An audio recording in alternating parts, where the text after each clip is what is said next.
Votre invité, Sonia Mabrouk, ce matin est soutien d'Éric Zemmour. Bienvenue sur Europe 1 et bonjour Marion Maréchal. Bonjour. Tout ça pour ça ?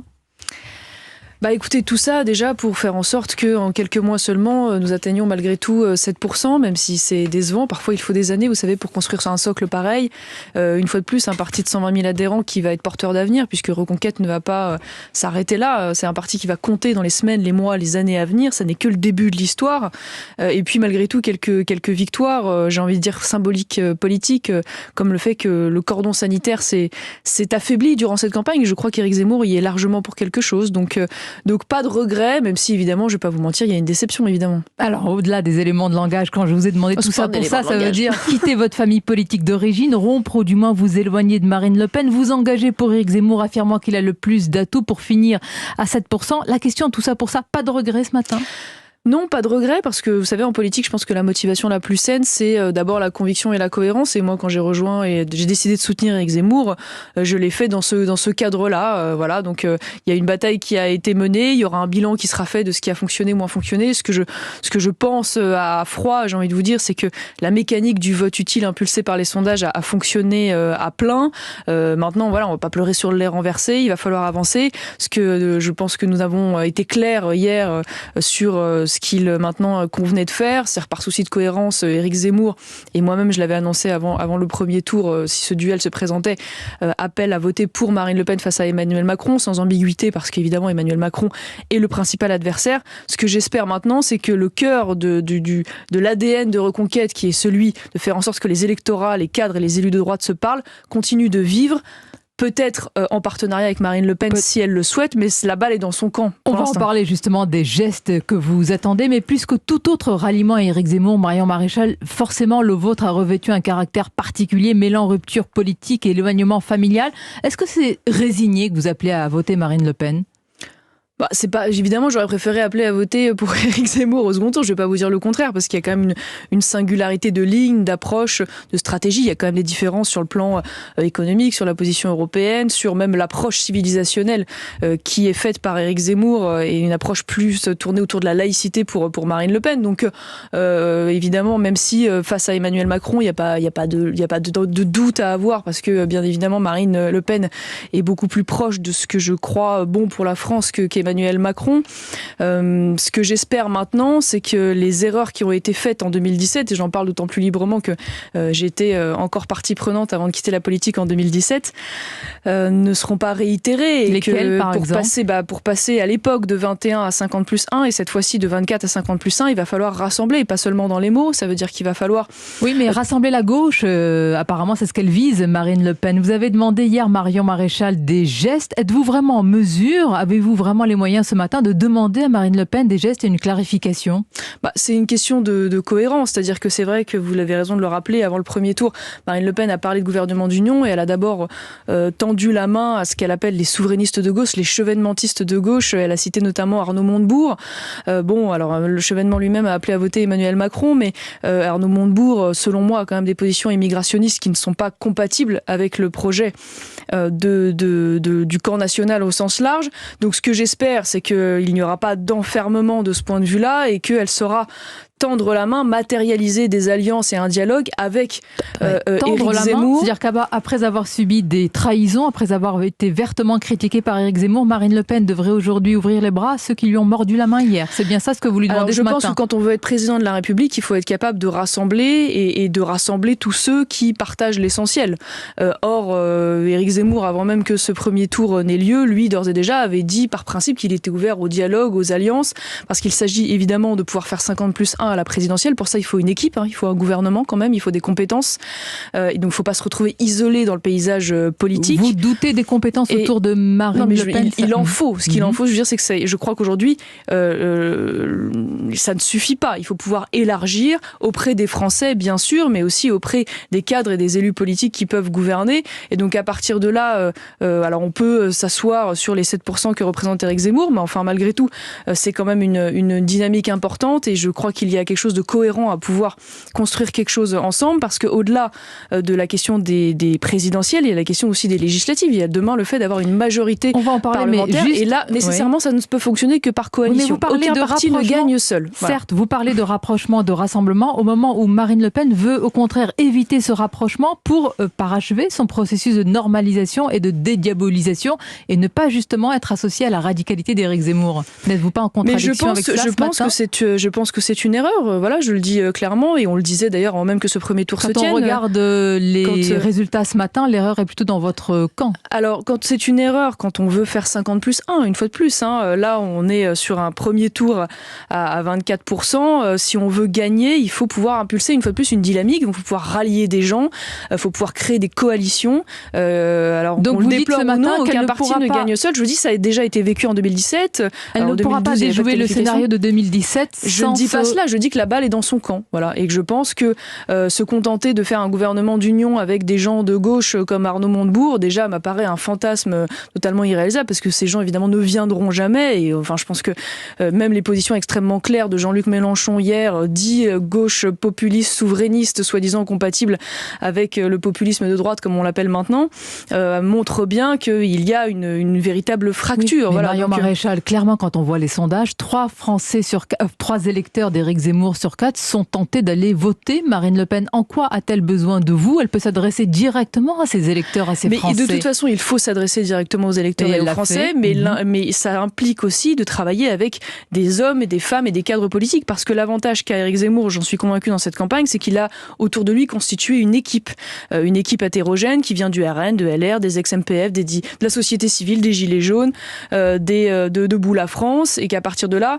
je trouverais ça dommage, voilà, qu'il n'y ait pas, une fois de plus, pas l'idée de fusionner. Donc clairement, ce matin, vous êtes en réserve, si je puis dire, par rapport à Marine Le Pen. Mais en tout cas, créer quelque chose de cohérent. Toute la logique des institutions de la 5e sont construites là-dessus.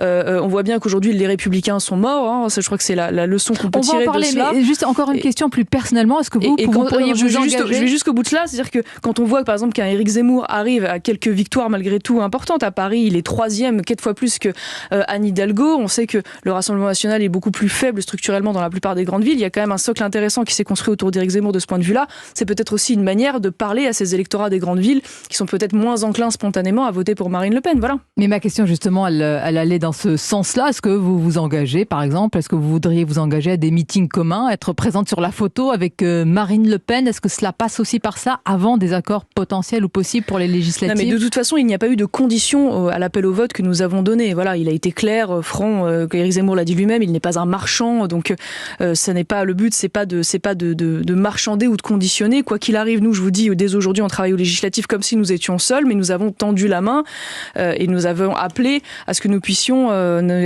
travailler ensemble. Maintenant, la balle est dans le camp de Marine Le Pen. Je peux pas vous dire mieux, je peux pas répondre à sa place. En gros, votre avenir dépend de Marine Le Pen. Non, l'avenir dépend pas de Marine Le Pen. Si, l'avenir de Reconquête aux législatives dépend de Marine Le Pen. Ah non, je crois pas, parce que tout simplement, de toute façon, Reconquête, dans tous les cas, aura des candidats. Reste à savoir s'ils s'inscriront dans le cadre. Combien de candidats? S'ils s'inscriront, aujourd'hui, alors on parle des centaines de candidats avec quels accords? Des 577 candidats. Maintenant, reste à savoir s'il y aura un travail de coalition ou d'alliance. D'ailleurs, je ne crois pas que Marine Le Pen ne doive s'adresser que aux électeurs, aux cadres, aux élus ou à Éric Zemmour lui-même. Il faudrait probablement élargir, d'ailleurs, y compris aux LR qui n'appelleront pas à voter. Il y aura une clarification. Aux LR qui n'appelleront pas à voter pour Emmanuel Macron lors de ces élections, pour que ça puisse aussi se matérialiser une fois de plus aux législatives. Et je crois que avant d'aller parler aux électeurs de gauche, il faut déjà, une fois de plus, rassembler le camp le plus naturel qui doit se composer autour du plan national. On entend le message que vous envoyez ce matin à Marine Le Pen. Parlons également quand même de votre résultat, Marion Maréchal, et de celui d'Éric Zemmour. Vous voyez le verre à moitié plein. Parlons du verre à moitié vide. Est-ce que c'est aussi l'échec de thèses comme celle du grand remplacement, thèse que vous partagez avec lui? Non, je crois pas du tout, parce que à chaque fois que les Français sont interrogés sur ces sujets, ils montrent bien qu'il y a quand même un large consensus autour de l'angoisse angoisse civilisationnelle, démographique, culturelle dans ce pays. Et je pense que le mérite justement d'Éric Zemmour a été précisément de ramener ce thème sur la table. Et pourtant, ils n'ont pas voulu de son projet, ils n'ont pas voulu de l'immigration zéro, ils n'ont pas voulu d'un ministère de la remigration. Je pense que, alors bon, une fois de plus, on fera les analyses à froid, mais je pense qu'il y a une lame de fond. Oui, il y a une lame de fond, à mon avis, qui était beaucoup plus puissante dans cette campagne. C'est-à-dire que, en réalité, nous avons eu une campagne amputée. Voilà, nous n'avons pas eu une vraie campagne. Beaucoup de Français se sont plaints, c'est ce qui ressort de tous les reportages, de ne pas avoir vu exposer clairement les propositions des candidats dans les différents sujets. Et ce que je crois fondamentalement, c'est que dans cette non-campagne où le débat a été refusé, y compris par Emmanuel Macron, mais aussi d'ailleurs par Marine Le Pen, on n'a jamais, ce qui est fou quand on y pense, jamais eu un plateau où il y a eu Marine Le Pen et Éric Zemmour ensemble qui ont pu débattre face, au contexte international. Est-ce que c'est la faute à la non-campagne? Est-ce que c'est ainsi que vous allez construire l'avenir? Je pense que l'une des grilles de lecture pertinentes, c'est la mécanique du vote utile qui s'est mise en place de manière massive. C'est les sondages en fait qui ont orienté la campagne. Et pour faire simple, il y avait 10 points pour Éric Zemmour qui lui permettaient avant la guerre en Ukraine de passer, de croiser la courbe avec Marine Le Pen. Ces 10 points se sont ensuite de nouveau répartis vers Emmanuel Macron notamment en partie. Vous avez donné en partie la réponse, Marion Maréchal, vous avez dit avant la guerre en Ukraine. Est-ce que c'est cela aussi qui vous a porté préjudice? Je pense que c'est les vôtres également vis-à-vis de Vladimir Poutine? Non, je crois que c'est ce qui a contribué en tout cas à écraser l'actualité et qui fait que Éric Zemmour a manqué d'espace. J'irai pas un peu plus loin, c'est-à-dire que forcément et de lucidité. Est-ce que sur ce point-là, sur la guerre en Ukraine, est-ce qu'il aurait dû être plus clair vis-à-vis de certaines de ses anciennes positions et les vôtres? Mais je pense qu'il a été très clair et qu'une fois plus analyse, explication, ne vaut pas justification, que ça a été un procès objectivement très injuste qui lui a été fait. Il a pris les balles pour beaucoup, y compris pour Marine Le Pen. D'ailleurs, il était l'ennemi public numéro 1 dans cette campagne, mais qu'importe qu'il y ait eu des erreurs. En fait, tous les candidats font des erreurs dans des campagnes, ça peut arriver. Éric Zemmour hier les a totalement assumés, donc là-dessus, je pense que il y a pas de problème. Mais ce que je crois fondamentalement, c'est que quand vous avez une campagne où les Français ont le sentiment de ne pas avoir accès véritablement à un débat de qualité, accès aux propositions des candidats dans tous les sujets, eh bien il y a des marques qui s'imposent. Il y a une marque, disons-le comme ça, une marque Mélenchon, une marque Le Pen, une marque Macron qui était peut-être mieux identifiée. Oui, mais à laquelle vous n'avez pas cru à un moment, marque Marine Le Pen. Je vous rappelle encore que vous disiez qu'Éric Zemmour avait plus d'atouts. Et que nous avons manqué de temps, j'y viens, pour probablement faire davantage connaître la personnalité d'Éric Zemmour, ce qu'il est, ce qu'il n'est pas aussi, parce qu'il a été victime, j'en suis convaincue, de beaucoup de caricatures et de préjugés. Ça fait des décennies que certains le connaissent sur le plan médiatique également. C'est pas un inconnu qui arrive dans l'espace politique. En tant que chef politique, je pense que non, beaucoup ne le connaissaient pas. Donc, et beaucoup ne le connaissaient mal. Parce qu'il est mal connu que ce qui explique en partie votre échec. Ça a contribué. Une fois de plus, c'est un ensemble. Vous me demandez une grille de lecture. Je vous donne spontanément ce que je crois vrai. C'est-à-dire que ce que je constate, c'est que les Français n'ont pas eu le temps de pouvoir le connaître et connaître ses propositions clairement.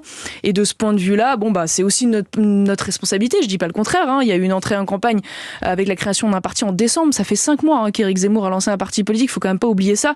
La plupart du temps, il faut des années pour installer un personnage politique, se faire identifier par les Français et faire en sorte d'atteindre ne serait-ce que quelques petits pourcents. Là, il y a 120 000 adhérents, il y a 7%, il y a quand même un candidat bien identifié. Mais malgré tout, on a manqué d'espace. Il y avait un objectif, l'union des droites. Vous espériez mener, Marion Maréchal, cette union des droites. La droite en miettes, aujourd'hui, pourrait aller en grande partie vers Emmanuel Macron. Est-ce que ce n'est pas finalement lui, le chef de cette droite-là, de cette union des droites, autre version? Non, je ne crois pas, parce que je ne crois pas que Emmanuel Macron incarne la droite, sauf à considérer que la droite se résume à l'économie, et sauf à considérer que le programme économique d'Emmanuel Macron résume la philosophie économique de la droite, ce que je ne crois pas. Je pense qu'aujourd'hui, il y a cette droite, en effet, éparpillée. Elle est chez Éric Zemmour, en grande partie, puisque je crois qu'il y a une grande partie des électeurs LR aujourd'hui qui sont chez Éric Zemmour. Elle est dans l'abstention, elle est chez Marine Le Pen, elle est en partie chez Emmanuel Macron. Moi, je continue de penser qu'il y a un dialogue entre ces droites possible, une fois de plus avec aussi des cadres, des élus et des partis. Bellamy, Wauquiez. Oui, entre autres choses. Vous avez des contacts avec ces personnes-là? Je les connais, oui, je les connais depuis longtemps. Il peut m'arriver d'avoir des contacts, mais en tout cas, ce qui est certain, c'est qu'aujourd'hui, ce deuxième tour va être au moins avoir le bénéfice d'une clarification clarification. On va bien voir qui appelle à voter Emmanuel Macron, pas sans surprise Valérie Pécresse. Alors elle a attendu 20h16 quand même, non pas 20h02 pour appeler à voter Emmanuel Macron, mais qu'il va y avoir des fractures. Et je crois que Reconquête va avoir un rôle justement dans l'accélération de cette recomposition et dans la capacité à contribuer à la recomposition et peut-être offrir aussi une maison commune. C'est LR qui voudrait demain non pas directement rejoindre Marine Le Pen, mais pouvoir travailler avec une autre force dans laquelle il se retrouve peut-être davantage sur le plan idéologique. Et votre avenir à vous, Marion Maréchal, est-ce que vous hésitez à vous engager aux législatives par lucidité? Est-ce que vous craignez une déroute?